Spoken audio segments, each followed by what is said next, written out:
Nekoč si šel tudi v Indonezijo, če se prav spomnim, ne? Ja, en mesec pa pol sem bil tam malo. Kako je to izgledalo? Ja, luštan. Ko sem imel 2 stacionarni točki, sem imel, prva je bila ena moja bivša punca, ki je tam psihologinja, predava. Pol sem tam celo predaval in to profesorjem o altruizmu. Jaz sem takrat že doktoriral, seveda par let pred tem. Po študentom. Kje je to, v Džakarti ali kje? V Džokjakarta. Aha. Džakarta je pa, v Džakarti sem bil pol čist na konc, je pa ena sošolka ali prijateljica od moje mame tam živi. Tudi sem bil par dni, pol pri njej. Pred tem sem bil pri tej svoji Jaja, Jaja Kizbija. Predavateljica v glavnem psihologije, zdaj verjetno že kakšna predstojnica. Zdaj so izgubila stike že 20 let. Drugače sem pa pol šel še sam, malo naprej.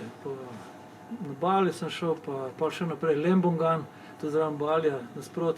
Tisti je že boljš, ker ni več te pravda. In kaj si kaj počel?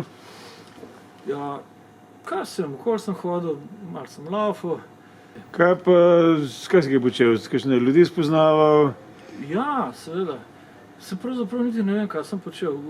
Užival sem, v glavnem. Čakaj, a je bilo na Indoneziji to? Vem, da se spomnil, si enkrat prepodoval, da si bil guru v enem razredu otrok ali nekaj takega.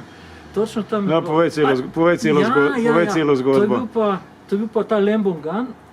To je čisto drugačno. Bali vemo, turistična zadevščina. Tam sem na obali živel v hotelu, apartma sem imel s pogledom na morje, direkt na plaži. $5 je bilo takrat na dan. Take cene in to Bali.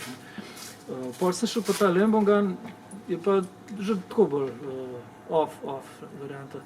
No, in pol sem tam laufal v enih kopalkah, zgoraj brez, in sem laufal tam po tistem gozdu.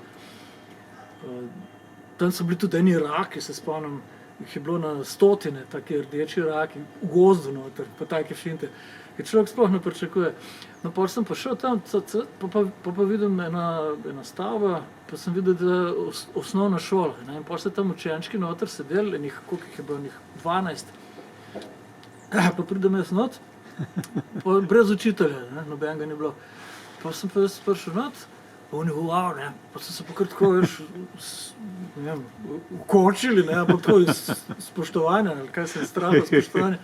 Pa sem pa rekel, živijo, Artur, sem jaz. Pa sem pa napisal na tablo, Artur, sem rekel, guru, ker guru pomeni učitelj, In pa sem jim nekaj začel razlagati tam, ker sem itak bil predavatelj pred tem, na faksu, tam sem se znajdel. Pa pride en učitelj, ta prav, A to si v angleščini razlagal? Se zdi, ja. Pa so kaj razumeli?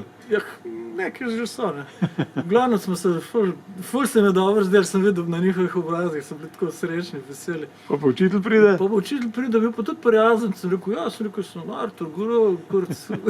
In pa sem se poslal, pa sem šel. Ja. In mojo zdaj kaj pripovedovati svojim? Ja, ne vem, če se spomnim. Sosedom. Mogoče pa. Čakaj, pa eno tvojega. Se pravi, tole je vse Fort Ontario, tamle imamo Jelka, tle gremo proti zatemnjenim prostorom, tukaj lepo Artur, evo ga. A to je pa tvoje, praviš, nekakšno umetniško ime, ne? Zidarstvo in pesništvo, evo. Kaj češ boljšega? Sem se kar zmislil, Ante. Mislim, jaz nimam z zidarstvom, ampak res nobene zveze. Ja, zidaš kakšne psihološko-filozofske zadevšne najbrž, ne? Kje je žalostna soba, praviš? To je ta prostor, A tole je žalostna soba? To je žalostna soba. To je kaj, prijatelj od tega Marka? Ja. Aha. Eden od 2 najbližjih. Zakaj mu je pa ime žalostna soba? Indijansko ime. Gufo 300 je po italijansko. Ker je takrat lih, ko se je on rodil, ravno ena soba bila žalostna, očitno.